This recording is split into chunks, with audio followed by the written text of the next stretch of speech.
Donc bonjour à tous, on va aujourd'hui vous présenter un modèle qu'on a mis en place chez Orange Cyberdéfense.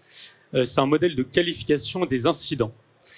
Alors, pour planter le décor, on rappelle chez Orange Cyberdéfense, donc on a 13 cybersoc, plus de 1200 clients, et on collecte chaque jour en moyenne 60 milliards d'événements, et qui conduisent à plus de 2800 investigations par mois menées par nos analystes. Et le constat a été que les informations de ces investigations n'étaient pas assez exploitées. En fait, on avait un diamant brut dans les mains et on ne savait pas qu'on avait ce diamant brut.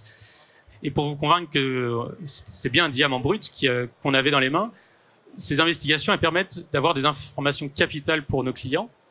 Et en premier, c'était de comprendre l'origine de la menace. C'est tout bête, mais ça nous permet de savoir si la menace vient de l'extérieur, de l'intérieur de l'entreprise, et ça permet derrière d'orienter la rémédiation chez nos clients. Ensuite, bien sûr, une fois qu'on a mené l'investigation, qu'on a terminé et clôturé l'incident, eh ben, on sait ce qui s'est passé. On sait comment ils sont rentrés, par quel biais, par quel type d'attaque, quelle cible a été visée. Et donc, derrière, ça permet de prioriser la rémédiation chez nos clients en leur disant c'est vraiment sur ce périmètre-là, par exemple, qu'il faut investir et mettre plus de moyens. Troisième bénéfice, ces investigations, elles permettent bien sûr d'enrichir notre base de menaces, notre base de threat intelligence, puisque à la suite de ces investigations, nos analystes ont relevé donc des indicateurs de compromission et vont mettre à jour notre base de menaces. Ce qui fait que notre base de menaces, elle est à jour tout le temps, tous les jours, avec des IOC frais. Et cette base, elle est bien sûr accessible par tous nos clients. Et donc, vous vous rendez bien compte qu'on a des IOC, du coup, très récents et très frais. Et dernier bénéfice de ce modèle, c'est bien sûr, une fois qu'on a fait notre investigation, eh bien, on va se poser la question, est-ce que cette investigation était pertinente pour le client? Est-ce qu'on a répondu à ces questions, etc. Donc, on va rentrer dans un processus d'amélioration continue qui va permettre derrière d'avoir un service de détection adapté au client. Donc, voilà, j'espère que vous avez convaincu que voilà, on avait ce diamant brut dans les mains et on a mis en place ce modèle pour polir ce diamant. Et comment on a fait ça? Je vais laisser la parole à Mathieu. Alors comment? En parlant un langage commun pour chaque alerte, chaque incident. Donc concrètement, comment ça se passe? On a une alerte de sécurité qui va se déclencher dans l'un de nos cybersocs. Ensuite, on procède à une analyse et investigation de l'incident. Et ensuite, on va aborder cet incident sous deux types de qualifications. Une qualification purement sécurité et une qualification de type amélioration continue. Donc, lorsqu'on a un incident de sécurité confirmé, on va passer par un questionnement en 4 questions. Donc, c'est ce qu'on appelle le modèle 4A. Quel est l'acteur de la menace? Est-ce que c'est un acteur interne, externe ou un third party? Quelle est l'action qui a été réalisée par l'acteur de la menace? Quels sont les types d'assets qui sont impactés? Ça peut être l'identité, ça peut être un serveur, ça peut être différentes choses. Et ensuite, on va retrouver les CIA, donc les impact attributes, sur continuity, intégrité et disponibilité. En répondant à ces 4 questions, ça nous donne le résultat de la qualification sécurité 4A. Et ensuite, on va procéder à tout un tas d'enrichissements. Donc, notre base de thread intel, on va rajouter les nouveaux domaines qu'on a découverts, les IP, etc.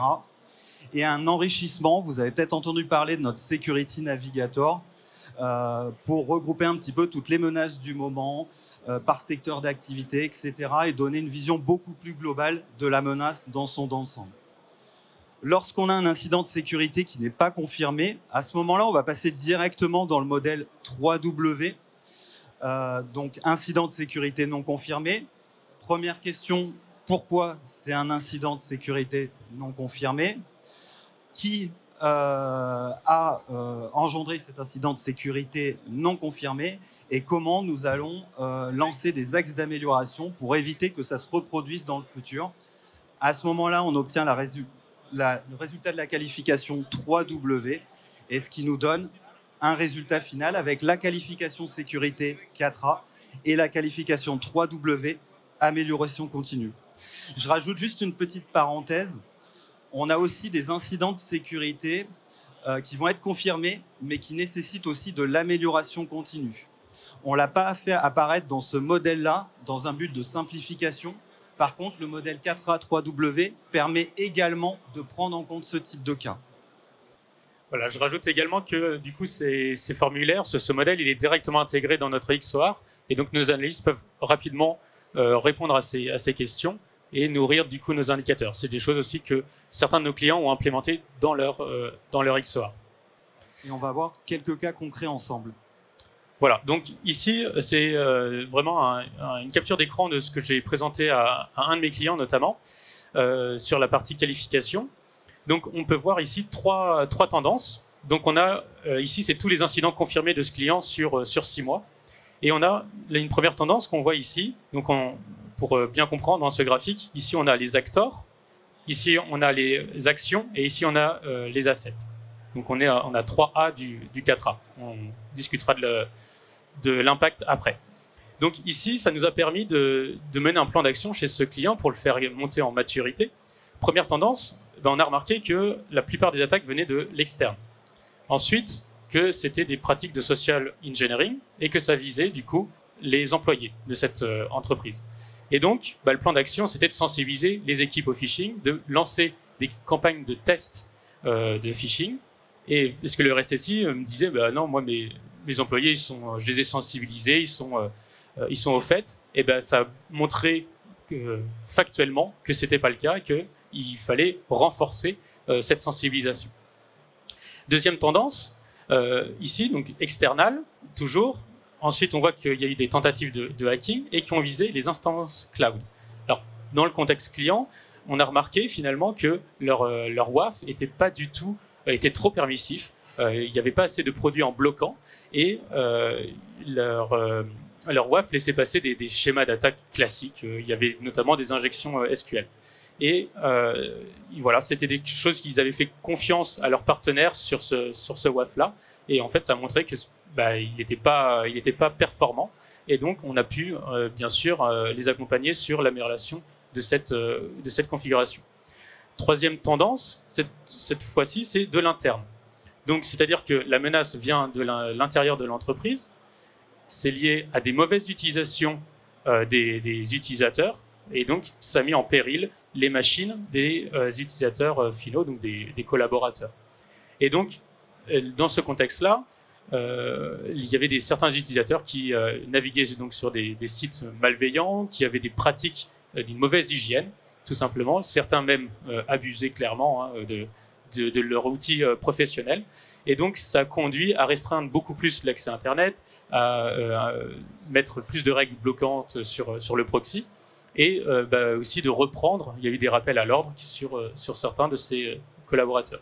Donc on voit ici, tout simplement, en parlant ce langage commun, on arrive à dégager un plan d'action pour faire monter en maturité nos clients sur des axes qui sont plutôt variés. Donc ça, c'est un exemple de 4A. Le 4A, c'est vraiment la qualification sécurité. Et il y a le 3W qui est la qualification amélioration. Donc là, c'est un autre exemple aussi de ce qu'on présente à nos clients. C'est aussi accessible sur les portails qui sont disponibles, qui vont être mis à disposition sur nos clients, donc directement accessible. Donc ici, on a le 3W. Le 3W, c'est la qualification amélioration. Et on voit les 3W ici, donc le who, le what et le why. Et qu'est-ce qu'on peut dire de cette qualification? On voit que principalement 96% sont des incidents de sécurité non confirmés à responsabilité du client. On voit qu'il n'y a pas d'action particulière à mener d'après le client et que c'est que des actions légitimes. Donc là, en fait, on vient challenger un petit peu les règles de détection en leur disant mais est-ce qu'elles couvrent vraiment votre besoin? Est-ce qu'elles sont adaptées à votre contexte? Et donc, on a finalement adapté la surveillance de ces actions légitimes du client. On ne va pas déclencher un ticket, un P1, dès qu'il y a l'admin Windows qui se connecte. Ça n'a aucun sens.